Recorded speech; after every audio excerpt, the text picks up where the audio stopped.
નમો લોહે સૌહરિહંતાણમ નમો લોહે સૌહૃદાનમ નમો લોહે સૌઆયર્યાન નમો લોહે સૌજ્યાયાન નમો લોહે સૌત્રિકાવતી શ્રાવણમ ઓમકારમેન્દુ સંયુક્ત નિત્યમ જયંતી યોગિન કામદમોક્ષદો તે ઓંકારાય નમો નમઃ મંગલમ ભગવાન મંગલમ ગૌતમોર્મિ મંગલમ કુંકુંદારી વિજેન્દ્રમોષ મંગલમ નમઃ સમયસારાય स्वानुभूत्या चकास्ते स्वभावाय भवाय सर्वः विभाव निदाता।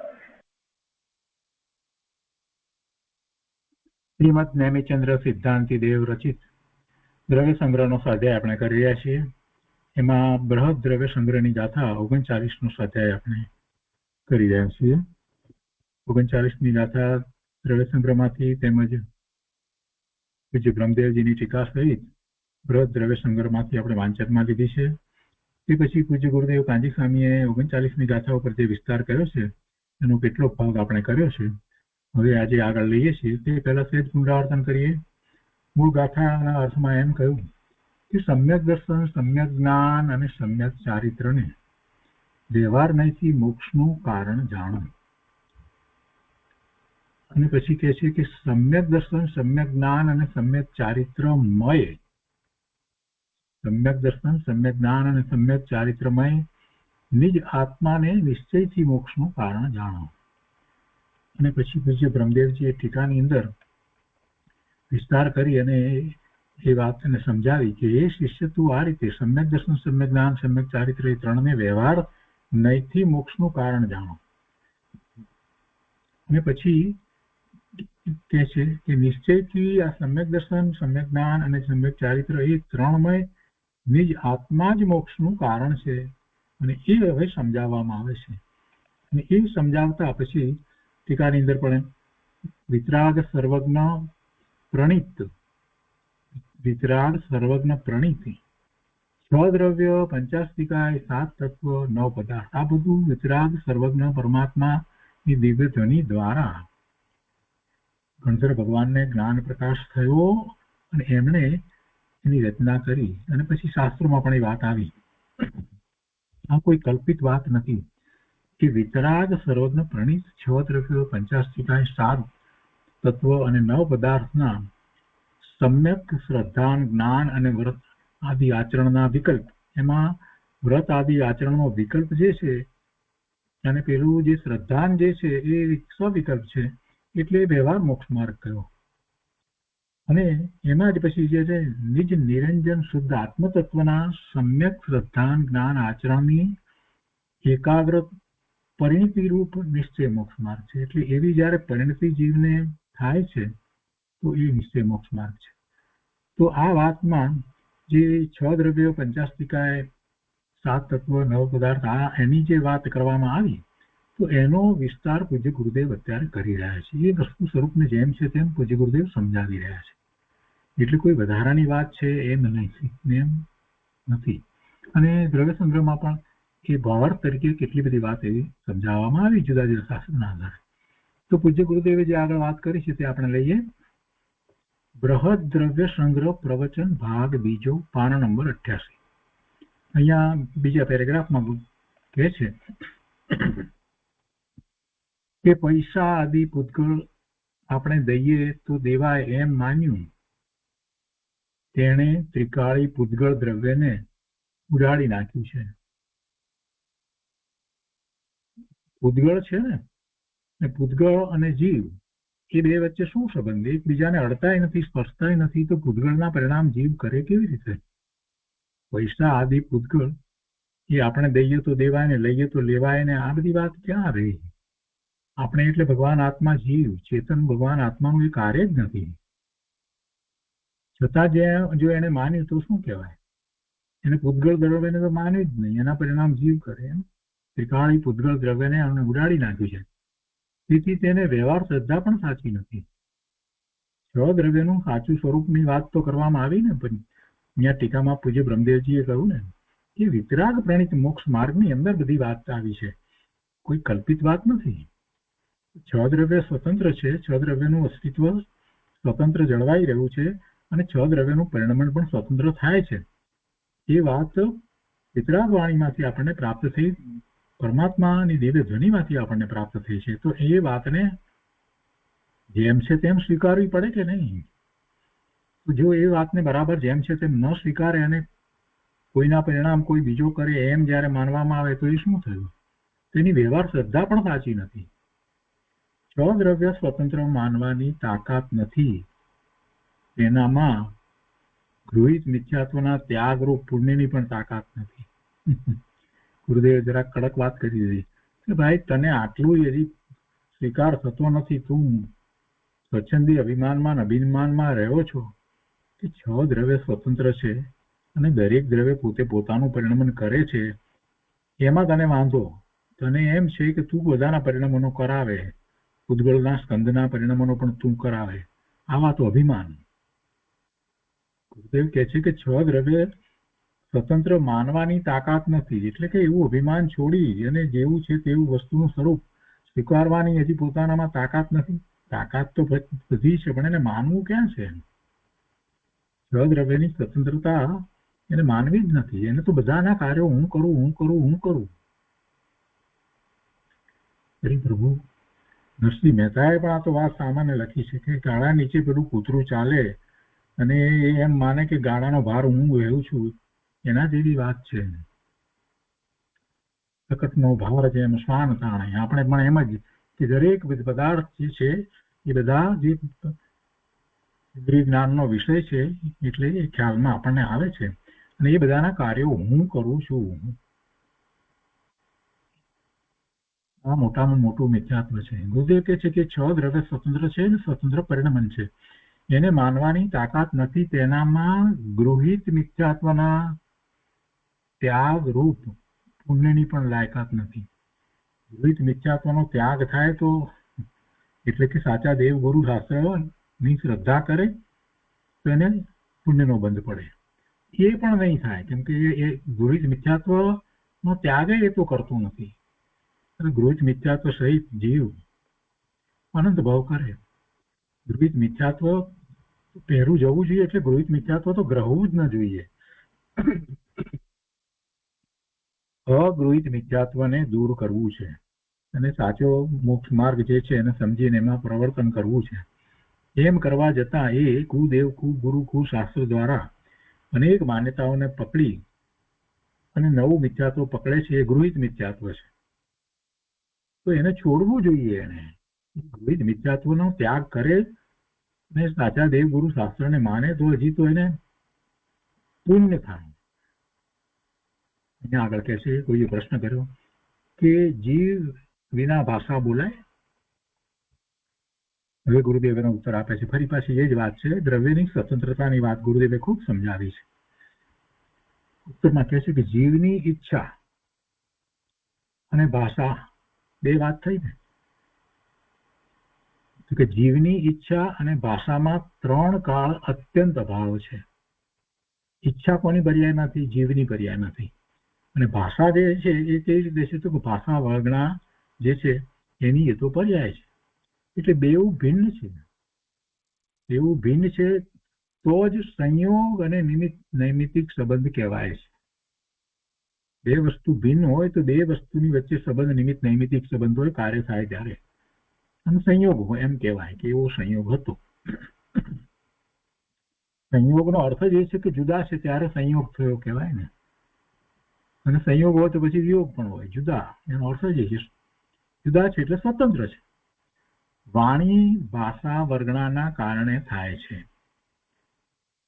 વાણી ભાષા વર્ગણાના કારણે થાય છે અને ઈચ્છાના કારણે થાય છે. એ જીવની પર્યાયમાં થાય છે. એ બે જગ્યાએ જુદી છે. બંનેના ઉદ્ભવ સ્થાન પણ જુદા. સંયોગના કારણે સંયોગ છે અને આવું જે થાય છે એને સંયોગ કહે. તો સંયોગના કારણે છે. કોઈના કારણે કોઈનું અસ્તિત્વ નથી. લોકો ઈશ્વરના કારણે સૃષ્ટિની ઉત્પત્તિ વગેરે કહે છે. અન્ય દર્શનમાં એવી જ બધી વાત છે કે ઈશ્વરે સૃષ્ટિની રચના કરી, તો એવું બધું લોકો માને છે અને કહે છે. તેમ જૈન નામ ધરાવીને જે કોઈ એમ માને જેમ આ લોકો કહે છે કે ઈશ્વર સૃષ્ટિની રચના કરીને ઈશ્વરની ઈચ્છા વિના પાંદડું પણ હલે નહીં, ઈશ્વર બધું કરે છે કરતા પણ બધું આખું ઈશ્વરનું જ જે માને છે. તો એવી રીતે જૈનમાં પણ જો કોઈ એમ માને કે બધું કર્મ કરે છે તો એના જેવી જ માન્યતા થઈ. એવી જ રીતે અહીંયા ગુરુદેવ બીજી વાત પણ સાથે કહે છે કે તેમ જૈન નામ ધરાવીને જે કોઈ એમ માને કે હું છું તો શરીર વાણી વગેરેનું કાર્ય થાય છે. આ બધી પણ વાત એના જેવી જ થઈ. હું જુદો, શરીર જુદું, વાણી જુદા, અને હું શરીર વાણીના કાર્ય કરું.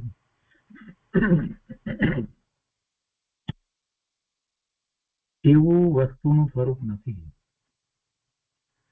કોઈ વડે કોઈનું કાર્ય થઈ શકે છે તો તે પણ ઈશ્વર કર્તાવાદી જેવો મૂળ છે. જો એમ માનતો હોય કે જીવ દ્વારા શરીરના કાર્ય થાય એમ માનતો હોય તો એ પેલા જેવો જ થયો કે ઈશ્વર જગતનો કર્તા છે અને ઈશ્વર જગતનું નિયમન કરે છે. એના જેવી જ એની માન્યતા થઈ. કોઈ વડે કોઈનું કાર્ય થઈ શકે છે તો તે પણ ઈશ્વર કર્તાવાદી જેવો મૂળ છે. આત્મા હોય તો મળદું ચાલે એમ માને તે પણ મૂળ છે.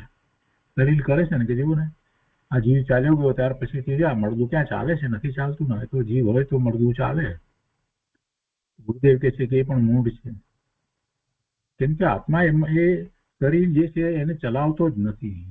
કેટલાક તો એમ માને છે કે જ્યાં સુધી શરીર સાથે આત્મા રહ્યો છે ત્યાં સુધી શરીરને ચેતન કહેવાય. અરે ભાઈ, જળ પૂતગળ પરમાણુનો સ્કંદ છે ને એમાં જળના ગુણ છે, એમાં ક્યાં ચેતના આવી? એટલે એને ચેતના શું એનું ભાન નથી. શરીરને ચેતન માનનારને એનું ભાન નથી કે ચેતના કોને કહેવાય. ચેતના તો જ્ઞાન દર્શનને ચેતના કહેવાય. આ હલન ચલનને કાંઈ ચેતના કહેવાતી નથી. એવા ક્ષેત્રાંતર તો પૂતગળ પરમાણુના પણ થાય અને જીવના પણ થાય, એટલે કઈ ચેતના કહેવાય. એટલે એવી રીતે આ શરીર હાલે છે તો એ શરીરને આત્મા ચલાવે છે, હલન ચલન એના આત્મા કરે છે. એટલે પછી ઊંધી દલીલ કરે કે ભાઈ જો આ માણસ મરી જાય તો પછી ક્યાં મળદું ચાલે છે? આત્મા હોય તો મળદું ચાલે એમ પાછી દલીલ કરે છે. ભાઈ તું તારી જાતને છેતરી રહ્યો છે, તારી જાત સાથે માયાચાર કરી રહ્યો છે. પ્રભુ, સાચી વસ્તુ સમજ. એમ કરવાથી તું તારી જાતને છેતરી અને તું તો ભવના ભ્રમણ કરીશ. ગુરુદેવ સમજાવે છે કે ભાઈ એવું નથી, વસ્તુ સ્વરૂપ જુદું છે. જ્યારે શરીર સાથે આત્મા રહ્યો છે ત્યારે પણ શરીર તો અચેતન જળ જ છે અને એના કાર્યો જે રીતે થવા યોગ્ય છે તે રીતે જ થાય છે. શરીરના ફેરફારો જે રીતે થવા યોગ્ય છે તે રીતે જ થાય છે. એ 80-90 વર્ષ સુધી એ શરીર સાથે આત્મા રહ્યો છે, તે છતાંય શરીરના ફેરફારોને ક્યાં રોકી શકે છે? એક વસ્તુ શરીરની એ રોકી શકતો નથી. રોગ આવે એને રોકી શકતો નથી, ગડપણ આવે, વૃદ્ધાવસ્થા આવે એને રોકી શકતો નથી. બધી શિથિલતાઓ બધી શરીરમાં ઇન્દ્રિયોની બધી દેખાય છે. એને જો વાળ ધોળા થઈ ગયા છે, દાંત પડી ગયા છે, તોય હજી એમ માને કે શરીરનું કામ આત્મા કરે, હું કરું, હું એટલે આત્મા. પ્રભુ પ્રભુ પ્રભુ ચોખ્ખું દેખાય છે તો પણ સમજતો નથી. ગુરુદેવ કહે છે કે આત્મા હોય તો મળદું ચાલે એમ માને તે મૂંડ છે. તે પણ મૂંડ છે. દરેક દ્રવ્ય દ્રવ્ય છે એટલે પરિણમે છે. દ્રવ્યત્વ નામનો ગુણ 6 પ્રકારના દ્રવ્યમાં છે અને એટલે એ દ્રવ્ય છે એટલે પરિણમે છે. પાણી જેમ તરંગ રૂપ દ્રવ્ય છે તેમ દરેક દ્રવ્યમાં દ્રવવું, ટકીને બદલવું એવો સ્વતંત્ર ધર્મ છે, એવો એનો સ્વભાવ છે. છ દ્રવ્યમાં એવો સ્વભાવ છે. અને હવે આગળ કહે છે કે 6 દ્રવ્યમાં દેવ ગુરુ શાસ્ત્રનું સ્વરૂપ શું તે જાણવામાં આવી જાય છે.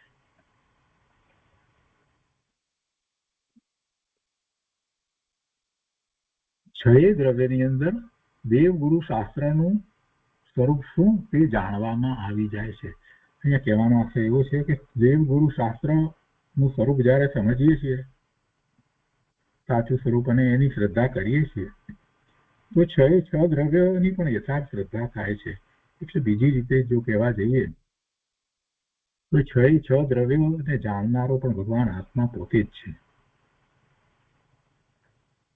એટલે એ રીતે એ અપેક્ષાથી એ રીતે વાત કરી કે દેવ ગુરુ શાસ્ત્રનું સ્વરૂપ શું તે જાણતા છે છ દ્રવ્ય પણ એમ જ એમાં સમજાઈ જાય છે. થોડીક વાક્ય રચનામાં જરાક અહીંયા સહેજ જુદી રીતે લખાયું છે એટલું છે. તો છ દ્રવ્યનું જેવું સ્વરૂપ દિનેશ્વર ભગવાનની દિવ્ય ધ્વનિ દ્વારા આવ્યું અને એમાંથી જે ગણધર ભગવાને રચના કરી 12 અંગ અને 14 પૂર્વની અને એમાંથી શાસ્ત્રોની રચના થઈ, એમાં એવું જ સ્વરૂપ દેખાડવામાં આવ્યું છે, વર્ણવવામાં આવ્યું છે. આપણે સાક્ષાત તીર્થંકર પરમાત્મા બિરાજમાન હોય તો એમની દિવ્ય ધ્વનિ દ્વારા પણ એ જાણી શકીએ, શ્રી ગુરુ દ્વારા પણ એ વાત સાંભળી અને જાણી શકીએ, અને શાસ્ત્ર દ્વારા અધ્યયન કરી અને સાચા અર્થ એના સમજી અને પણ જાણી શકીએ. પણ છ દ્રવ્યનું જેવું સ્વરૂપ જે છે એવું સ્વરૂપ છે એ બધે જ જૈન દર્શનમાં કહેવામાં આવ્યું છે. એનાથી વિપરીત વાત ક્યાંય જૈન દર્શનમાં નથી. અને જો કોઈએ વિપરીત વાત લખી હોય તો સમજવું કે જીનવાણી નથી, એ જીનવાણી નથી. કોઈએ મતિ કલ્પનાએ કાંઈક બીજી વાત લખી હોય તો સમજવાનું, અથવા તો કોઈ કહેતા હોય તો સમજવું કે જીનવાણી નથી. અહીંયા કહે છે કે જીવ દ્રવ્યને જાણતા સંસારનું કારણ, મોક્ષનું કારણ ઇત્યાદિનું બરાબર જ્ઞાન થાય. છ દ્રવ્યમાં એક જીવ દ્રવ્ય છે, 5 અજીવ છે. તો છ દ્રવ્યની અંદર જે જીવ દ્રવ્ય જે છે એને જયારે જાણીએ તો એ અનુભવ સહિત જાણવું થાય તો પછી બધી શ્રદ્ધા સમ્યક થઈ જાય છે. એ જીવ દ્રવ્યને જાણતા સંસારનું કારણ, મોક્ષનું કારણ ઇત્યાદિ બરાબર જ્ઞાન થાય. સાધક દશારૂપ મોક્ષ માર્ગ છે તે સંવર નિજરારૂપ વિતરાગ ભાવ છે. તેને ધારણ કરનાર નિર્વ્યંત નગ્ન દિગંબર મુનિ તે ગુરુ છે. અને પૂર્ણ વિતરાગ અને 18 દોષ રહિત અર્યંત અને સિદ્ધ તે દેવ છે. પુણ્યથી, શરીરથી, શુભરાગરૂપ વ્યવહારથી મોક્ષ માર્ગ મનાવે તે કુદેવ, કુગુરુ, કુશાસ્ત્ર છે એમ જાણે, એટલે કે એવી રીતે સમજે તો વ્યવહાર શ્રદ્ધા છે. આપણે એમ સમજીએ કે પુણ્યથી, શરીરથી, શુભરાગ રૂપ વ્યવહારથી મોક્ષ માર્ગ જે મનાવે છે, એવી માન્યતા જે કરાવે છે, કરે છે, એ બધા એ સાચા દેવ ગુરુ નથી. અને એના એ શાસ્ત્ર, એવી શ્રદ્ધા કરાવનારા જે શાસ્ત્ર એ કુશાસ્ત્ર છે એમ જો આપણે સમજીએ, એમ જાણીએ તો એ વ્યવહાર શ્રદ્ધા થઈ. તો વ્યવહાર શ્રદ્ધા કહેવાય. એ સાચી શ્રદ્ધા છે પણ એ વ્યવહાર શ્રદ્ધા છે. નિશ્ચિત શ્રદ્ધા તો અનુભવ સહિતની હોય. વ્રત આદિ, દયા, પૂજા, ભક્તિ, દાન દેવાના ભાવ તે પુણ્ય છે. પુણ્ય છે એટલે એ આશ્રવ તત્વ છે, અને એ આશ્રવ તત્વ તે બંધનું કારણ છે. કર્મ બંધનું કારણ છે, પુણ્ય બંધનું કારણ છે. અને તે સંવર નિજરાથી વિપરીત છે. આશ્રવ અને સંવર બે વિપરીત છે. આશ્રવ ન આવવા એનું નામ જ સંવર. આશ્રવ રોકાય એટલે સંવર છે. અને નિજરા છે ત્યારે સંવર સહિત હોય ત્યારે નિજરા કહેવામાં આવે. એટલે સંવર નિજરાથી આ આશ્રવ તત્વ તો જુદું છે, ભિન્ન છે અને વિપરીત છે. એ બંધનું કારણ છે, જ્યારે સંવર નિજરા છે એ મુક્તિનું કારણ છે. હવે એમ ન જાણે તેને પુણ્ય, પાપ, આશ્રવ, સંવર, નિજરાની શ્રદ્ધા નથી, એને સાચી શ્રદ્ધા નથી. શુદ્ધ આહાર પાણી મળે તો ધર્મ ટકે, પરિણામ સુધરે. હું શુદ્ધ આહાર ગ્રહણ કરી શકું છું એમ જેણે માન્યું તેણે 6 દ્રવ્યને સ્વતંત્ર માન્યા નથી. શુદ્ધ આહાર પાણી કોણ લે? આત્માને શુદ્ધ આહાર પાણી હોતા જ નથી. અને એનાથી ધર્મ કેવી રીતે ટકે? ધર્મ તો દિનેશ્વર ભગવાન સર્વજ્ઞ પરમાત્માએ પોતાના સ્વરૂપને પૂર્ણપણે પ્રકાશ્યું તો એ સર્વજ્ઞ થયા. અને સર્વજ્ઞના જ્ઞાનમાં શું આવ્યો? ધર્મ. કેવી રીતે ધર્મ આવ્યો? કે જીવ માત્ર શુદ્ધ છે અને એવા પોતાના શુદ્ધ સ્વરૂપને પ્રગટ કરવા માટે સક્ષમ છે. પછી એનો જ બધો વિસ્તાર એ જીનવાણીમાં આવ્યો. એને ધર્મ કહેવાય. જે મુક્તિની પ્રાપ્તિનું કારણ બને એ ધર્મ છે. અને એ ધર્મ દિનેશ્વર ભગવાને કેવી રીતે પ્રકાશ્યું? પોતે સર્વજ્ઞ થયા અને એવું જ સ્વરૂપ પોતાને પ્રગટ થયું એટલે એમણે એ પ્રકાશ્યો.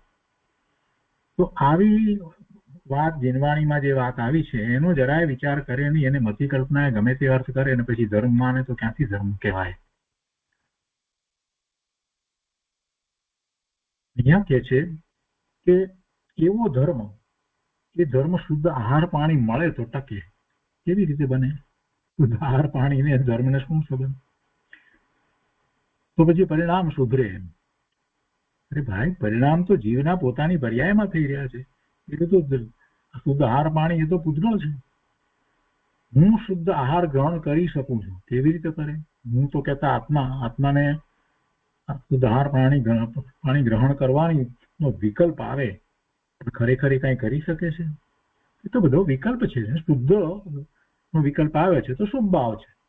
કે છે કે એમ જેણે માન્યું તેણે 6 દ્રવ્યને સ્વતંત્ર માન્યા નથી. પણ શુદ્ધનો વિકલ્પ આવ્યો તો શુભ છે, પણ સાથે સાથે આહાર ગ્રહણ કરવું એ મિથ્યાત્વ છે. તો કે છે કે એમ જેણે માન્યું તેણે 6 દ્રવ્યને સ્વતંત્ર માન્યા નથી. તેની વ્યવહાર શ્રદ્ધામાં પણ ભૂલ છે. એક વાર 6 દ્રવ્યને જુદા જુદા પૃથક જાણ કે તેની પર્યાય તેનાથી થાય છે. દરેક દ્રવ્યની પર્યાય તેનાથી જ થાય છે. દરેક દ્રવ્યના અસ્તિત્વને અને એના પરિણામને જુદું જુદું જ્યારે વિચાર કરવામાં આવે તો ખ્યાલ આવે છે કે એનું પરિણામ, એનું કાર્ય એનાથી જ થાય છે, કોઈથી બીજાથી થતું નથી. અને એનું પર્યાય એનાથી થાય છે, કોઈથી નહીં. અને એમ વ્યવહાર માન્યા પછી, આ તો સ્વવિકલ્પ દશામાં આવી તો શ્રદ્ધા થઈ એટલે એવું માન્યું તો એ તો વ્યવહાર કહેવાય. એવું માન્યા પછી સ્વસન્મુખ નિશ્ચય શ્રદ્ધા અને નિર્વિકલ્પો સ્વાનુભવ થઈ શકે છે. પછી થાય. પણ પુણ્યથી, શુભરાગરૂપ વ્યવહારથી, દેહની ક્રિયાથી ધર્મ માને તેને 2 દ્રવ્યો જુદાની શ્રદ્ધા નથી. એ તો બધી ભેળસેળ કરે છે. તો પછી સ્વદ્રવ્ય આશ્રય રૂપ વિતરાગતાની શ્રદ્ધા તો ક્યાંથી થાય? એટલે કે ન થાય. થોડાક ઉદાહરણો આપીને ગુરુદેવ વાતને સ્પષ્ટ કરી છે કે આપણે સમજ્યા વગર કેટલી બધી માન્યતાઓને પકડી લઈએ છીએ. કોઈકે કહ્યું એટલે તો એના ઉપર આપણે જરાક વિચાર કરવો. જીનવાણીનો અભ્યાસ કર્યા પછીથી, સિદ્ધાંતોની સમજ આવ્યા પછીથી આપણે દરેક વસ્તુનો એનો વિચાર કરવો જોઈએ. કોઈકે કહ્યું, કોઈક માને છે એટલે આપણે પકડી લેવું એમ નહીં. જો ગુરુદેવે કેટલાક ઉદાહરણ આપ્યા છે કે જો શ્વેતાંબર આગમોમાં વિપાક નામનું 11મું અંગ છે.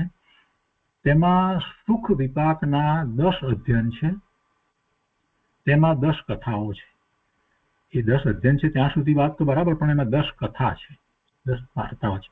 તો એ 10 કથાઓ છે. તો એમાં કે છે કે એક કથાની અંદર એ વાત આવે છે કે સુમુખ ગાથાપતિએ મિથ્યાત્વ દશામાં મુનિઓને આહાર આપ્યો, તે ભાવથી સંસાર પરિત કર્યો.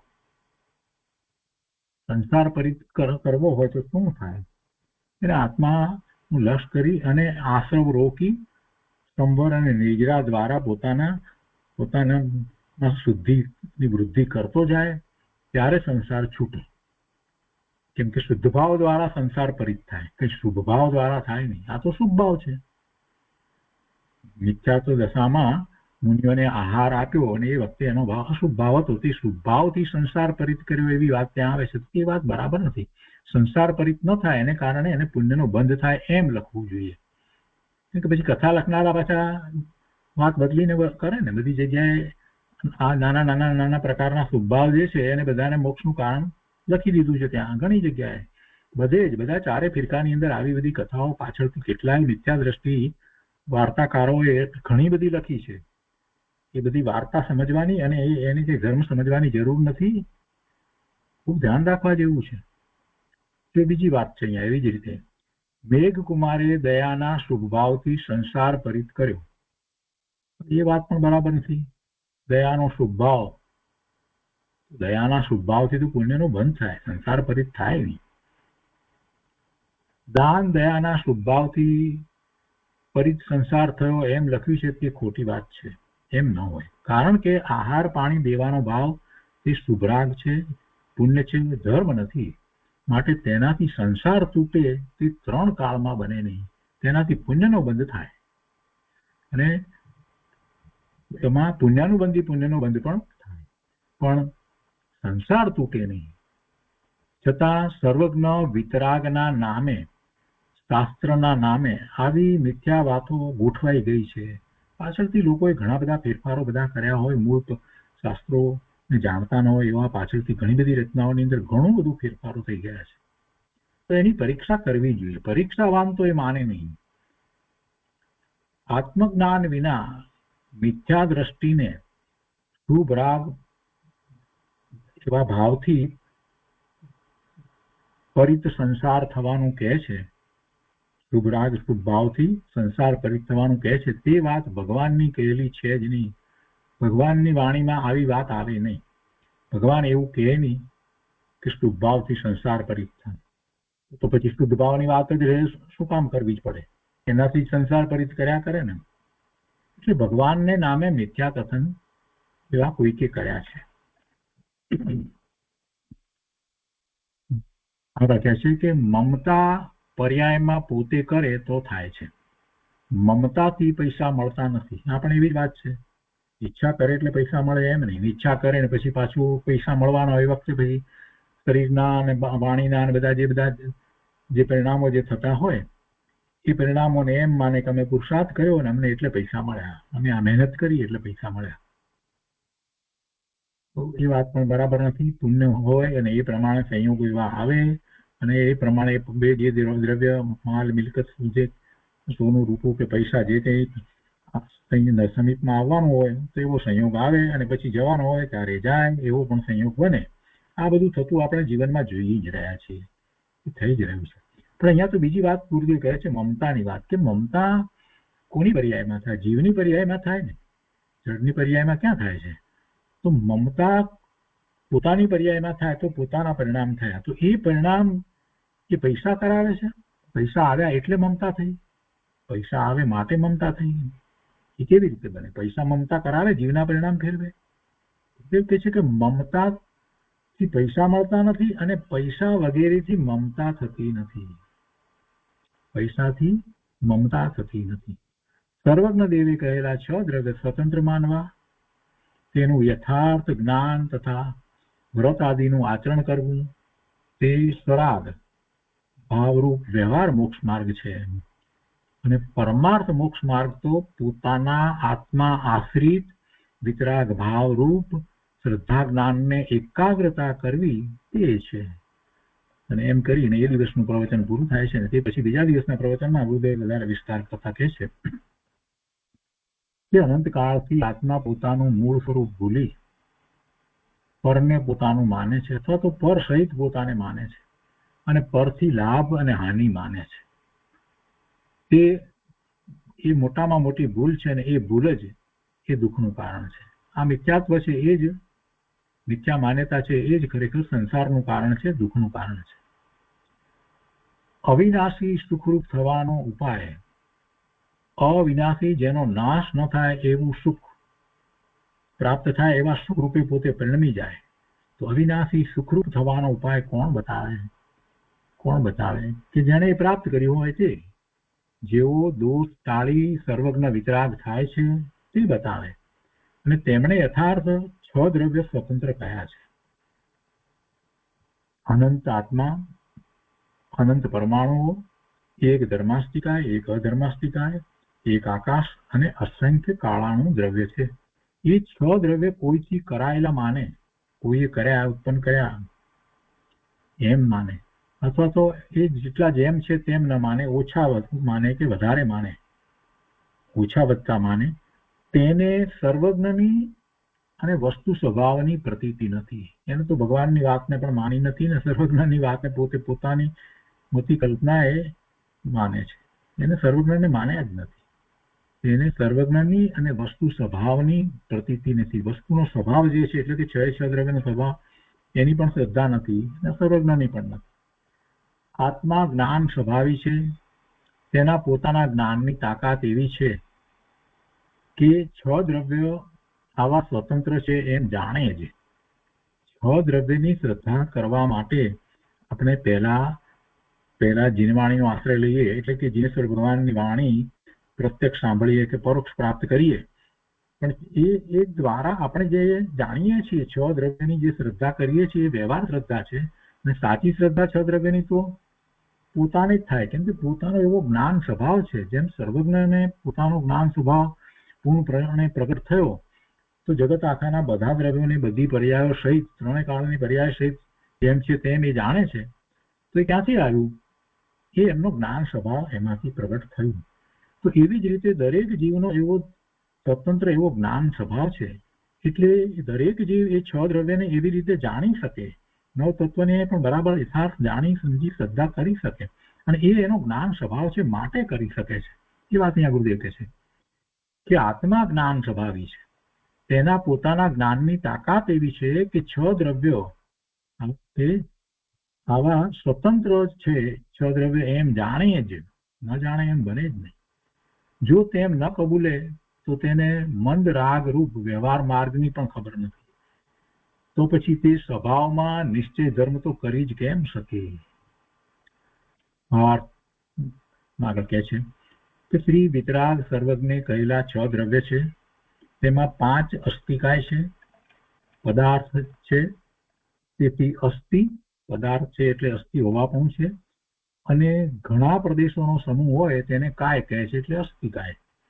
પ્રત્યેક કાળાનું એ દ્રવ્ય ત્રિકાળ જુદે જુદા છે, અસંખ્ય છે, અને તે અનેક પ્રદેશવાન નથી, એક પ્રદેશી છે. તેથી તેને અસ્થિ કયા. અસ્થિ એટલે સત્તાવાન કહ્યું, એનું અસ્તિત્વ છે એટલે સત્તા છે, સત્તાવાન કયા. પણ કાયવાન નથી, કાયવાન નથી, એક પ્રદેશી છે માટે. શ્વેતાંબરમાં કાળ દ્રવ્ય નિશ્ચયથી નથી માનતા, એને દ્રવ્ય તરીકે નથી માનતા નિશ્ચયથી, પરંતુ દ્રવ્યોની પર્યાય તે કાળ એમ કહે છે. બીજા બધા દ્રવ્યોની પર્યાય તો એ દ્રવ્યની પર્યાય, એમાં કાળ ક્યાં? દ્રવ્યોની પર્યાય તે કાળ એમ કહે છે, એટલે ઉપચાર દ્રવ્ય માને છે. તેને સર્વજ્ઞની અને વસ્તુ સ્વભાવની વ્યવહાર શ્રદ્ધા પણ નથી. દરેક આત્મા અરૂપી જ્ઞાન આનંદમય અનંત ગુણથી અભેદ અસંખ્ય પ્રદેશી છે. અસંખ્ય પ્રદેશ તે સ્વક્ષેત્ર છે, અને તે કોઈ પર ક્ષેત્રના આધારે નથી. તેથી દરેક આત્માને જીવાસ્તિકાય કહેવાય. પેલી જીવની વાત લીધી. અસંખ્ય પ્રદેશ છે એ જ એનું ક્ષેત્ર છે, અને એમાં અનંત ગુણ રહ્યા છે. એવો એ ભગવાન આત્મા છે, એ જીવાસ્તિકાય કહેવાય. ધર્મી સ્વપરને સદાય સ્વતંત્ર માને છે. કહો મારું હિત અહિત મારામાં મારાથી થાય છે, બીજાથી મારું હિત કે અહિત થતું નથી. સાધક બાધક ભાવ મારા અસંખ્ય પ્રદેશમાં મારી પર્યાયમાં હું પરિણમું તો થાય છે. સાધક ભાવ અને બાધક ભાવ. સાધક ભાવ એટલે મોક્ષ માર્ગમાં સમ્યક દર્શન થઈ અને જે ભાવ વર્તે છે બધા, સમ્યક દર્શન, સમ્યક જ્ઞાન, સમ્યક ચારિત્ર રૂપ રત્નત્રયના પરિણામ જે થાય એ બધા ભાવ જે છે તે સાધક ભાવ છે. અને બાધક ભાવ એટલે એ પરના લક્ષ્ય તથા શુભાશુભ ભાવ છે તે બાધક ભાવ છે. તો એ બધા ભાવ, બંને પ્રકારના ભાવ ક્યાં થાય છે? ક્યાં થાય છે? મારી પર્યાયમાં થાય છે. અને કેવી રીતે થાય છે? હું જેમ પરિણમું છું તે પ્રમાણે થાય છે. મારા અસંખ્ય પ્રદેશમાં મારી પર્યાયમાં હું પરિણમું તો થાય છે. બીજું કોઈ કરાવી દે છે એવી વાત નથી. કોઈ કર્મ કે કોઈ ક્ષેત્ર કે કોઈ સંયોગ મને કાંઈ કરી શકે એવું પરાધીનપણું કદી નથી. સર્વજ્ઞ કથિત નવ તત્વ જેમ છે તેમ સાચા લક્ષણ દ્વારા માનવા જોઈએ. જે શાસ્ત્રમાં દાન અનુકંપાના રાગથી સંસાર તૂટે એમ કહ્યું છે, કેમ કે એ દાન અને અનુકંપા એ બધા ભાવ, એ શુભ ભાવ છે, રાગ છે, એનાથી સંસાર તૂટે એમ જે શાસ્ત્રમાં કહ્યું છે, તો એને શું કર્યું? શુભ ભાવ જેને આશ્રવ કહેવાય, તો એ આશ્રવ તત્વ અને સંબર નિજરા તત્વને એક માન્યા. કેમ કે સંબર નિજરા તત્વ છે એનાથી સંસાર તૂટે છે, જ્યારે આશ્રવ તત્વથી તો સંસાર બંધાય છે. તો શુભ ભાવ જે છે એ તો આશ્રવ તત્વ છે. એ આશ્રવ તત્વ અને સંબર નિદ્રા તત્વને એને તો એક માન્યા. તો મોટી એની ભૂલ છે. કેમ કે દયા અનુકંપાનો ભાવ તો શુભ આશ્રવ છે, તેનાથી પુણ્ય બંધાય છે. પરંતુ જે ભાવથી પુણ્ય બંધાય, બંધ પડે, તે જ ભાવથી સંસાર પરિત થાય એમ કહેનાર શાસ્ત્ર તે સાચા શાસ્ત્ર ના કહેવાય, એ કુશાસ્ત્ર કહેવાય. ખોટી વાત કરી રહ્યા છે ને, એટલે કુશાસ્ત્ર કયા. એને કારણે એ મિથ્યાત્વનું પોષણ કરી રહ્યા છે. જે નથી, ખોટી વાત કે તો શુભભાવમાં એને અનુસરી અને જીવ ક્યારેય મુક્તિ પામે નહીં. એ શાસ્ત્ર પ્રમાણે જો વાત ને પકડીને બેસી રહે તો હંમેશા એ બારમાં જ રહેવાનો, પુણ્ય પાપના ભાવમાં જ ઊંચો આવવાનો જ નહીં, શુદ્ધ ભાવનો પુરુષાર્થ જ નહીં કરે. એટલે હવે પેલા ઉદાહરણ ફરીથી ગુરુદેવ સમજાવે છે કે મેઘ કુમારના જીવે હાથીના ભાવમાં દયા પાળી અને સંસાર કાપ્યો તેમ કહે છે, તે મિથ્યા કથન છે. અને તે આશ્રવ બંધ અને સંબર નિજરા તત્વની ભૂલ છે. કેમ કે એમાં શુભભાવ હતો એટલે એ આશ્રવ બંધ હતો અને એને કારણે પુણ્યનો બંધ થયો. એને ઠેકાણે તમે એને એમ માનો કે સંબર નિજરા થઈ, તો તમને સંબરની પણ ખબર નથી, નિજરાની ખબર નથી, બંધની ખબર નથી, આશ્રવની ખબર નથી. એ બધી ભૂલ જ છે, ગોટાળા જ છે બધા. સર્વજ્ઞ કથિત નવ તત્વો કેવા હોય એમ જાણી તેને જુદા જુદા માનવા જોઈએ. સંબરને સંબર માનવો જોઈએ, નિજરાને નિજરા માનવી જોઈએ, આશ્રવને આશ્રવ માનવો જોઈએ, બંધને બંધ માનવો જોઈએ. બધા તત્વો મોક્ષને મોક્ષ માનવો જોઈએ, બધાને જેમ છે તેમ માનવા જોઈએ. દયા, દાન, પૂજા, વ્રત આદિના શુભરાગથી કોઈને કોઈ કાળે કોઈ પ્રકારે સંબર નિજરા ન થાય, એનાથી તો પુણ્ય આશ્રવ જ થાય. કોઈ કાળે કોઈ પ્રકારે સંબર નિજરા ન થાય. જો એમ માને તો વાત બરાબર છે કે ભાઈ આ દયા, દાન, પૂજા, વ્રત આદિના શુભરાગથી કોઈને કોઈ કાળે કોઈ પ્રકારે સંબર નિજરા ન થાય, એમ માને તો તેને ભગવાને કહેલો વ્યવહાર જાણ્યો કહેવાય. પણ એમ ન માને અને એમાં ગોઠવાઈ જાય પાછો દયાદાનથી, તો વ્રત પૂજાથી જે ધર્મ થાય, મુક્તિના પરિણામ થાય, સંબર નિજરા થાય, એમ જો પકડી લે તો મિથ્યાત્વ. પણ એમ માને કે બરાબર છે, વાત સાચી છે, દયા, દાન, પૂજા, ભક્તિ, વ્રત આદિના શુભભાવથી કોઈને કોઈ કાળે ક્યારેય 3 કાળમાં એવું બન્યું જ નથી ને કોઈને ક્યારેય થાય જ નહીં, સંબર નિજરા ન જ થાય, એમ જ માને તો એને ભગવાને કહેલો વ્યવહાર બરાબર જાણ્યો છે એમ કહેવાય. વળી જે દેવ ગુરુ શાસ્ત્રે દયાદાનના ભાવથી સંસાર કપાય એમ કહ્યું હોય, જે દેવ ગુરુ શાસ્ત્રે દયાદાનના ભાવથી સંસાર કપાય, શુભભાવથી સંસાર કપાય એમ કહ્યું હોય, તો તે કુગુરુ કુશાસ્ત્ર જાણવા એ સાચા દેવ ગુરુ શાસ્ત્ર ન હોય. કારણ કે પુણ્ય આશ્રવથી બંધન પણ જ સદાય છે, તેમાં કાંઈ અપવાદ નથી. વ્યવહાર સંકેતમાં નવે તત્વને વિકલ્પથી રાગથી જેમ છે તેમ પૃથક પૃથક જુદા જુદા સ્વતંત્ર જાણવા જોઈએ, ત્યારે વ્યવહાર સંકેત કહેવાય. નવ તત્વની જેવી છે તેવી સાચી શ્રદ્ધા વ્યવહાર સંકેતમાં હોય છે. 6 દ્રવ્યની જેવી છે તેવી સાચી શ્રદ્ધા વ્યવહાર સંકેતમાં હોય છે. સાચા દેવગુરુ શાસ્ત્રની સાચી શ્રદ્ધા એ વ્યવહાર સંકેતમાં હોય છે. એ બધું વ્યવહાર સંકેત. નિશ્ચય સંકેત તો અનુભૂતિ રૂપ છે. હવે યાદ રાખે છે કે શ્વેતાંબરોના ભગવતી સૂત્રમાં એમ કહ્યું છે કે જે સાધુ આચાર્ય પદવી ધારક હોય તે ત્રીજે ભવે મોક્ષ જાય. ગુરુદેવે ભગવતી સૂત્ર ઘણી વાર વાંચ્યું હતું. પોતે સ્થાનકવાસી સંપ્રદાયમાં સાધુ હતા એ વખતે, એટલે ગુરુદેવે અમને વાત નથી લખી, એમણે 17 વખત કેમ ભગવતી સૂત્ર તો વાંચ્યું હતું એવું એમના પ્રવચનમાં એ બોલ્યા છે. એટલે એ વખતે સ્થાનકવાસી સંપ્રદાયમાં હતા ત્યારે. અને એમાં કેટલીક વાતો બીજી રીતે પણ છે, મૂર્તિ વગેરેની પણ એમાં વાત કરવામાં આવી છે. એટલે ગુરુદેવને થયું કે મૂળ શાસ્ત્રમાં તો મૂર્તિની વાત કરવામાં આવી છે, બધું કહેવામાં આવ્યું છે, સ્થાનકવાસી પ્રમાણે તો એને માનતા નથી, અને બીજી બધી કેટલીક વાતો જે છે એ બરાબર બેસતી નથી. એટલે તો પછી ગુરુદેવે પરિવર્તન કર્યું.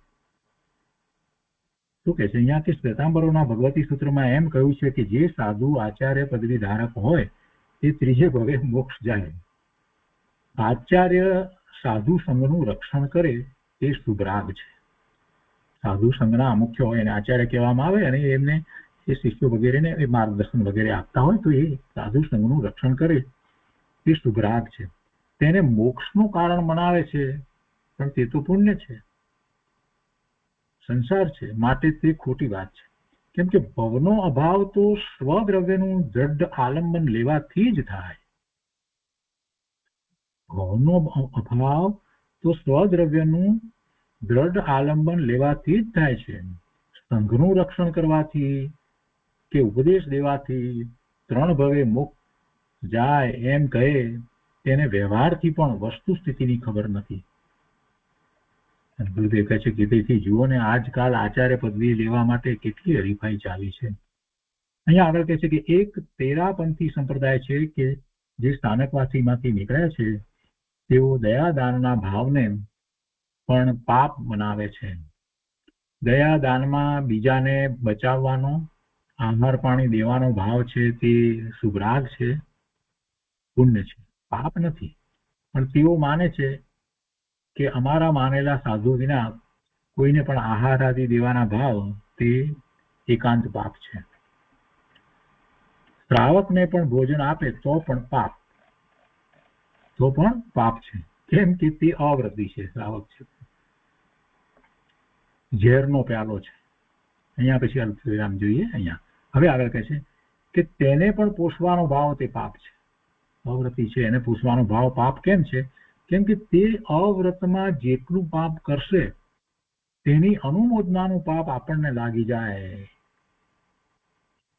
પેલાને આહાર પાણી આપ્યા અથવા તો અનુકંપા કરી તો પણ એ અનુકંપા કરી છે, આપણે કઈ બીજી અનુમોદના નથી કઈ કરતા, એટલે પાપ લાગી જાય. આમ દયા અનુકંપાના ભાવમાં પાપ માનનારા એ સ્થૂળ મિથ્યા દ્રષ્ટિ છે. તેઓ તો લૌકિકથી પણ વિરુદ્ધ છે. અને આવી જ એક માન્યતા બધે જ વર્તે છે, એવું ચારે ફિરકામાં વર્તે છે. ઘણી કહીએ તો ચાલે, કદાચ સ્થાનકવાસીમાં કે એમાં ના પણ હોય તેરાપંથમાં, કેમ કે એ તો મૂર્તિને માનતા નથી. તો એવી એક માન્યતા એવી પણ વર્તે છે કે મંદિરમાં પ્રતિમાની પ્રતિષ્ઠા કરાવીએ તો આપણને પછી જ્યાં સુધી એ પ્રતિમાની પૂજા લોકો કર્યા જ કરે ત્યાં સુધી આપણને પુણ્ય બંધાયા જ કરે, પુણ્યનો બંધ પડ્યા જ કરે એમ. કેમ કે લોકો બધા એમાં પૂજા કરવાના ને, તો એને કારણે આપણને પુણ્યનો બંધ પડ્યા કરે એમ. આવી કોઈક લોકોની માન્યતા હોય છે. પણ એવું કેવી રીતે બને? આ કઈ LIC ની પોલિસી કોઈને પકડાવી દીધી છે કે પછી જ્યાં સુધી પ્રીમિયમ ભરે ત્યાં સુધી આપણને એમાંથી 5% મળ્યા જ કરે પ્રીમિયમના, એના જેવી વાત કરી. આવી અનેક પ્રકારે મિથ્યા માન્યતાઓ ચાલ્યા કરે છે. ભાઈ, તમને જે વખતે મૂર્તિની પ્રતિષ્ઠાનો ભાવ આવ્યો એ ઉત્તમ શુભ ભાવ છે, સારો ભાવ છે, અને એને કારણે તમને પુણ્યનો બંધ પડ્યો, એ પતી ગઈ વાત. હવે ત્યાં પછી મંદિરમાં જેવો બીજા લોકો જે કંઈ કરે એના માટે તમે જવાબદાર થતા નથી, એનું કોઈ તમને ફળ પ્રાપ્ત ન થાય. એ પૂજા કરે, કંઈ પણ કરે તો એને કારણે પુણ્યનો બંધ એને થાય, પણ તમને કેવી રીતે થાય? અને એવી રીતે જ કોઈ વિરાધ ના કરે ત્યાં આવીને પ્રતિમાની, તો એને કારણે જે પાપ બંધાય તો પેલાને બંધાય, એનું પાપ તમને કેવી રીતે લાગે? એટલે દરેક વસ્તુ જેમ છે તેમ સમજવી જોઈએ. એટલે આ તો લૌકિકથી પણ વિરુદ્ધ અહીંયા તો વાત કરી છે કે અનુકંપાના ભાવમાં પાપ ન હોય, પુણ્ય હોય. પાપ માનનારા સ્થૂળ મિથ્યા દ્રષ્ટિ છે, તેઓ તો લૌકિકથી પણ વિરુદ્ધ છે. હવે કહે છે કે દાન, પૂજા, ભક્તિ, દયા, અનુકંપાના ભાવ તે પુણ્ય છે, ધર્મ નથી, પુણ્ય છે. પુણ્ય પાપ બેઉ જુદા તત્વ છે. પુણ્ય પાપ એ બંને જુદા તત્વ છે, બંને બંધના કારણ છે, બંને આશ્રવ છે, છતાં પણ બંને પણ જુદા છે. પુણ્ય જુદું છે અને પાપ પણ જુદું છે. પુણ્યનો નિષેધ નથી, પણ પુણ્યથી તેનાથી ધર્મ માનવાનો નિષેધ છે. પુણ્યનો નિષેધ નથી, પણ પુણ્યથી ધર્મ માનવો એમ કરવા જતાં મોટી ભૂલ થાય અને જીવ શુદ્ધ ભાવનો પુરુષાર્થ કરે નહીં. પુણ્યથી ધર્મ ન માનવો એમાં સંતોષાઈ જવા જેવું નથી. પણ પુણ્યનો નિષેધ નથી, શુભભાવનો નિષેધ નથી, પણ શુભભાવમાં જ્યાં સુધી એ જીવ અટકીને રહેશે ત્યાં સુધી શુદ્ધમાં નહીં જઈ શકે. પણ જેની હજી શુદ્ધ ભાવને પ્રગટ કરવાની હજી એની યોગ્યતા નથી થઈ ત્યાં સુધી એ શુભ ભાવમાં બરાબર છે, અશુભ ભાવમાં ન જાય એ જ એને માટે સારું છે. અને પછી એને શુભ ભાવને કારણે પુણ્યના બંધ પડશે, એને માટે કારણે એને એવી યોગ્યતા પણ પ્રાપ્ત થાય અને એ ધીરે ધીરે શુદ્ધ ભાવનું લક્ષ્ય કરે, શુદ્ધ ભાવનું મહાત્મ્ય લાવી અને એનું લક્ષ્ય કરી અને શુદ્ધ ભાવે થવાનો પુરુષાર્થ કરે. એટલે પુણ્યનો નિષેધ નથી, પણ પુણ્યથી સંતોષાઈ જવું અને એનાથી ધર્મ માનવો એનો નિષેધ છે. અહીંયા આગળ કહે છે કે નિર્વિકલ્પ અનુભવ દ્વારા સમ્યક દર્શન થવા પહેલા, ચોથા ગુણ સ્થાન પહેલા 7 તત્વ, 9 તત્વ અથવા તો 9 પદાર્થ, સુદેવ આદિની એટલે સુદેવ, સુગુરુ, સુશાસ્ત્ર આદિની યથાર્થ પરીક્ષા કરી તેને માને તો વ્યવહારની શ્રદ્ધારૂપ આંગણે આવ્યો કહેવાય. હજી તો આંગણે આવ્યો, અંદર તો પ્રવેશ થયો નથી. અને નિશ્ચય શ્રદ્ધા વિના ગમે તેટલા વ્રત, તપ, ત્યાગ કરે, ઉપવાસ કરીને સુકાઈ જાય તો પણ અંશ માત્ર ધર્મ ન થાય, ધર્મની નજીક પણ ન થાય. નિશ્ચય શ્રદ્ધા વિના, નિશ્ચય શ્રદ્ધા રાખીને કરવાનું છે બધું. અને નિશ્ચય શ્રદ્ધા જેને અનુભવપૂર્વક થઈ છે એ જે કંઈ કરે છે એને તો એ બધું સહકારી કારણ પણ કહેવાય. પણ નિશ્ચય શ્રદ્ધા વિના એ ગમે તેટલા વ્રત, તપ, ત્યાગ કરે, ઉપવાસ કરીને સુકાઈ જાય તો પણ અંશ માત્ર ધર્મ ન થાય, ધર્મની નજીક પણ ન થાય, માત્ર પુણ્યનું બંધ પડે. અને જેને નિશ્ચય સમ્યક દર્શન છે તેને વિશેષ રાગ ટળતા વ્રત આદિના શુભ વિકલ્પ હોય છે તેમાં તે ધર્મ માનતા નથી. સમ્યક દ્રષ્ટિને પણ વ્રત આદિના શુભ ભાવ તો હોય છે, પણ એ એને ધર્મ માનતા નથી. એવો શુભ ભાવ એને પણ હોય છે, પોતાના પુરુષાર્થની એ નબળાઈ સમજે છે, એનું એને સ્વામિત્વ હોતું નથી, પણ એને એ પુણ્ય જ માને છે, એને આશ્રમ માને છે. અને એને શીઘ્ર છોડી અને શુદ્ધ ભાવે થવાનો એ સમ્યક દર્શિતો પુરુષાર્થ કરે છે. એના અંતરમાં તો એ જ વાત છે. તેઓ પુણ્યને ધર્મમાં મદદગાર માનતા નથી. જો મદદગાર માને તો પછી એમાં રોકાઈ જાય. તેઓ સમ્યક દ્રષ્ટિ પુણ્યને ધર્મમાં મદદગાર માનતા નથી, તેથી તેના શુભરાગ રૂપ શ્રદ્ધા, જ્ઞાન, વ્રત આદિને વ્યવહાર મોક્ષ માર્ગ કહેવાય છે.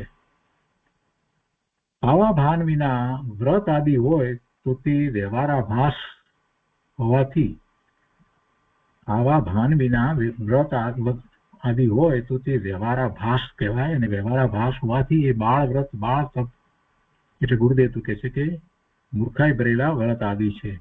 એટલે કહેવાનો આશય એ છે મૂર્ખાઈ ભરેલા કે તમે નિશ્ચયથી વસ્તુ સ્વરૂપનો સ્વીકાર કરો, એની શ્રદ્ધા કરો, એનો પુરુષાર્થ કરો અને પછી એમાં તમને આ રીતે વ્રત આદિ વગેરેનો ભાવ હોવો જોઈએ. તમે નિશ્ચયને સાવ કાઢી નાખી અને પછી આ બધું કર્યા કરો તો એ એક પ્રકારે મૂર્ખાઈ એ રીતે કહેવાય કે તમને જે અમૂલ્ય સમય આ મનુષ્ય ભાવમાં જે મળ્યો છે, સાચી સમજ કરવાનો સંજ્ઞીપણું મળ્યું છે અને આવો ધર્મ મળ્યો છે અને તમે વેડફી રહ્યા છો, એટલે મૂર્ખાઈ કરી રહ્યા છો. 1 રૂપિયાને 1 પૈસા માટે વાપરી નાખો, 1 પૈસાની વસ્તુ લેવા માટે, એ મૂર્ખાઈ કહેવાય ને. તો એના જેવું છે કે આ અમૂલ્ય જીવન મળ્યું છે જેની અંદર શુદ્ધ ભાવનો પુરુષાર્થ થઈ શકે છે. તો એવા શુદ્ધ ભાવનો પુરુષાર્થ કરવા માટે નિશ્ચયથી વસ્તુ સ્વરૂપને સ્વીકારવું જોઈએ, એને ધર્મ માનવો જોઈએ અને એનો પુરુષાર્થ અંતરમાં ઉપડવો જોઈએ. ભલે હજી નથી થઈ શકતું અને એવું છે એને માની અને પછી આ બધા વ્રત વગેરે કરે તો વાત કંઈક બરાબર કહેવાય, પણ એ નિશ્ચયની વાતને તો કાઢી જ નાખે, એ નહીં. અને એકલા વ્રતથી જ બસ ધર્મ થાય એમ કરીને કરે તો પછી શું કહેવાય? પુણ્યનો બંધ પડશે, પણ એને 1 રૂપિયામાં 1 પૈસા જેટલો લાભ મળ્યો એમ કહેવાય, બીજું કાંઈ લાભ મળ્યો નહીં. એટલે કે પુણ્યનો બંધ થયો. જે કરવા માટે થઈને જીવન મળ્યું છે, શુદ્ધ ભાવે થવા માટે જીવન મળ્યું છે, એને કાંઈ એમ વેડફી નખાય? એ વેડફી નખાય એટલા માટે ગુરુદેવ એને મૂર્ખાઈ કહે છે. એટલે મૂર્ખાઈ ભરેલા વ્રત છે. વ્રતમાં મૂર્ખાઈ નથી, મૂર્ખાઈ એની માન્યતામાં છે. અને એમ એટલે ગુરુદેવ કહે છે કે એમ ભગવાને કહ્યું છે, એટલે ભગવાને બાળ વ્રત ને બાળ તપ કહ્યા છે.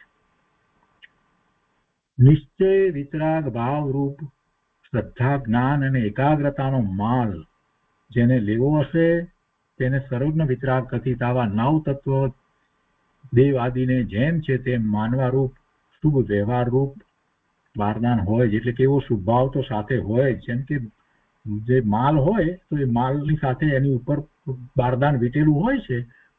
તો એવી રીતે આ જેને જે નિશ્ચયથી વિતરાગ ભાવરૂપ શ્રદ્ધા જ્ઞાન અને એકાગ્રતાનો માલ જેને લેવો હોય ને તેને સાથે એની ઉપર પેકિંગ બારદાનનું હશે, એટલે કે શુદ્ધ ભાવ હશે, બસ એટલું. પણ પેલો માલ લેવો હોય તેને કરવું શું પડશે? સર્વજ્ઞ વિતરાગ કથિત 9 તત્વો, 6 દ્રવ્યો અને સાચા દેવ ગુરુ શાસ્ત્ર વગેરેની શ્રદ્ધા કરવી પડશે, અને એની સાથે એને આવા શુભભાવ હોય. સાચા દેવ ગુરુ શાસ્ત્ર વગેરે ન માને ત્યાં સુધી વ્યવહારે પણ સત્યનો આદર કરવાની પાત્રતા નથી.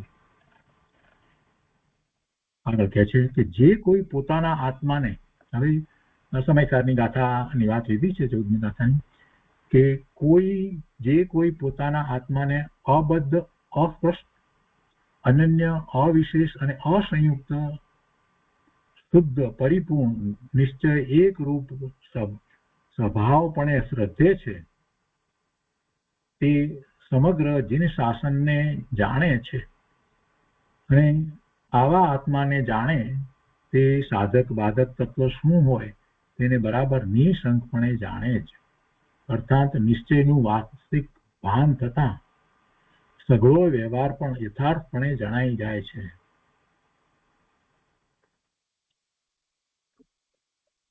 આગળ કહે છે, આ મૂળ ગાથામાંથી આપણે આનો વિસ્તાર નથી કરતા, આનો વિસ્તાર કરીએ તો ઘણો લાંબો વિસ્તાર છે. એમાં તો ગુરુદેવના 2-3 પ્રવચનો છે, એટલે એ ત્યાંથી સમયસારમાંથી વાંચી લેવું, અને બધાએ કરેલું છે કે વસ્તુ સ્વરૂપ તો આવું છે: અબદ્ધ, અસ્પષ્ટ, અનન્ય, અવિશેષ અને અસંયુક્ત.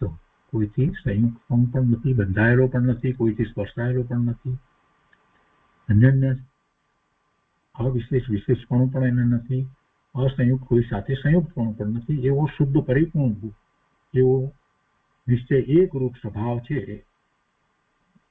એની શ્રદ્ધા કરવી, અને એ જ જીન શાસન છે. અહીંયા આગળ કહે છે કે નિશ્ચયનું વાસ્તવિક ભાન થતા સઘળો વ્યવહાર પણ યથાર્થપણે જણાઈ જાય છે. આત્માને જાણે તો સાધક તત્વ શું છે, બાધક તત્વ શું છે તે પણ એને શંકા વિના જણાઈ જાય છે, અને નિશ્ચયનું વાસ્તવિક ભાન થતા બધો વ્યવહાર પણ યથાર્થપણે જણાઈ જાય છે. અન્ય મતની અંદર, જૈન સિવાય અન્ય મતની અંદર અનેક પ્રકારે વાત છે, તેમાં કર્મયોગ, ભક્તિ યોગ, જ્ઞાન યોગ, અનાસક્તિ યોગ વગેરે કહે છે, પણ તે મિથ્યા છે. સર્વજ્ઞ કથિત જીનેશ્વર ભગવાન કથિત માર્ગમાં યુક્તિ, આગમ, અનુભવથી સ્વતંત્ર 6 દ્રવ્ય, 9 તત્વો વગેરેને યથાર્થ રીતે જાણો.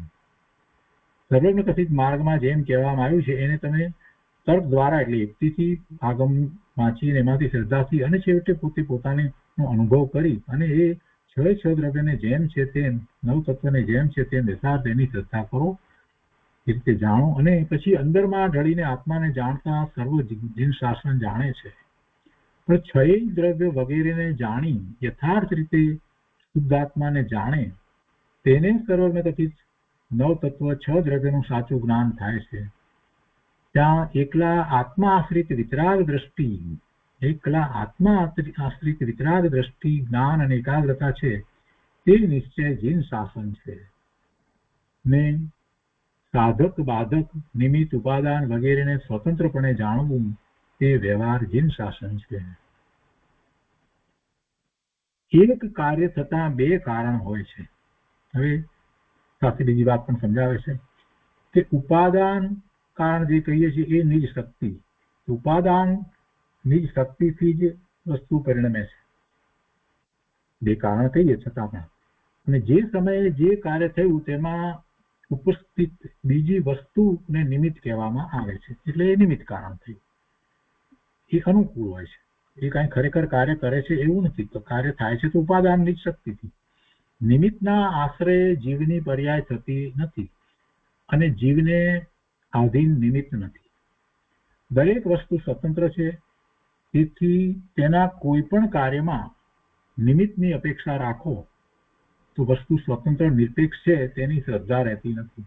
જો વસ્તુને સ્વતંત્ર માની તો પછી તમને શું કરવા બીજી વસ્તુની અપેક્ષા હોય કે આવે તો કામ થાય? એ નિમિત્ત આધીન દ્રષ્ટિ થઈ ગઈ. નિમિત્તની અપેક્ષા રાખો તો વસ્તુના સ્વતંત્ર નિરપેક્ષ કાર્યને સ્વીકાર્યું નહીં, એની શ્રદ્ધા સાચી થઈ જ નહીં.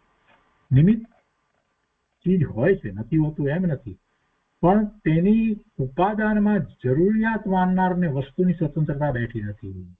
એની ઉપાદાનમાં જરૂરિયાત નથી, એ હોય છે ત્યાં જે હોય છે કાર્ય થાય ત્યારે એને નિમિત્તનો આરોપ આપવામાં આવે છે, એનું જ્ઞાન કરાવવામાં આવે છે કે જ્યારે આ કાર્ય થયું ત્યારે બીજું જે દ્રવ્ય ત્યાં ઉપસ્થિત હતું તે આ હતું, એ નિમિત્ત. પણ એનાથી કાર્ય થયું નથી. કેમ નથી થયું? કેમ કે જે કાર્ય થયું એની અંદર ગુણ કોના આવ્યા? નિમિત્તના આવ્યા કે પેલું ઉપાદાન કારણ હતું એના આવ્યા? માટી જે છે તે ઉપાદાન કારણ છે અને કુંભાર છે તે નિમિત્ત કારણ છે. તો માટીમાંથી જે ઘડો બન્યો એની અંદર ગુણ કોના આવ્યા? ગુણ માટીના આવ્યા કે કુંભારના આવ્યા? એટલે એ ઉપરથી આપણને સમજાય છે કે જે કાર્ય થયું એની અંદર ઉપાદાન જે હતું એવા પ્રમાણે એની પર્યાય થાય છે, એ જ એમાં ઉપજે છે, નવી પર્યાય રૂપે ઉપજે છે. પણ પેલું નિમિત્ત જે છે એ કાંઈ એમાં ઉપજતું નથી. એટલે એ રીતે એ નિમિત્ત એમાં કાંઈ કરતું નથી.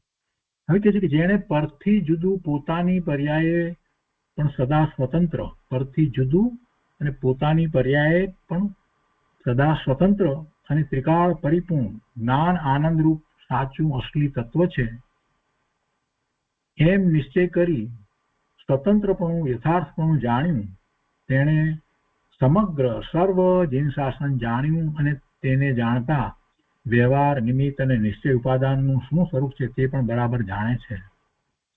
અત્યારે તો વ્યવહાર નિશ્ચય શું, મહાવ્રત વગેરે શું, તેની શ્રદ્ધાના ઠેકાણા નથી અને વસ્ત્ર આદિ પરિગ્રહ રાખનારા પોતાને મહાવ્રતધારી સાધુ માને છે અને બનાવે છે. પણ ત્રણેય કાળના સર્વજ્ઞો અને વિતરાગી સંતો તો નિશ્ચય, વ્યવહાર, મોક્ષ માર્ગનું આવું સ્વરૂપ કહે છે. માટે જેમ છે તેમ અવિરોધપણે વસ્તુનું સ્વરૂપ જેમ છે તેમ જ મોક્ષ માર્ગનું સ્વરૂપ જાણવું જોઈએ. વસ્તુ સ્વરૂપ તેમજ મોક્ષ માર્ગનું સ્વરૂપ જેમ છે તેમ જ જાણવું જોઈએ. તો એ રીતે ગુરુદેવનું એ દિવસનું પ્રવચન પૂરું થયું. ગુરુદેવે ઘણો વિસ્તાર કર્યો છે. એ પછીનું પણ એ પ્રવચન છે તે આપણે આવતા સ્વાધ્યાયમાં લઈશું. 39મી ગાથા ઉપર આજનો સ્વાધ્યાય આપણે અહીંયા સુધી રાખીએ છીએ.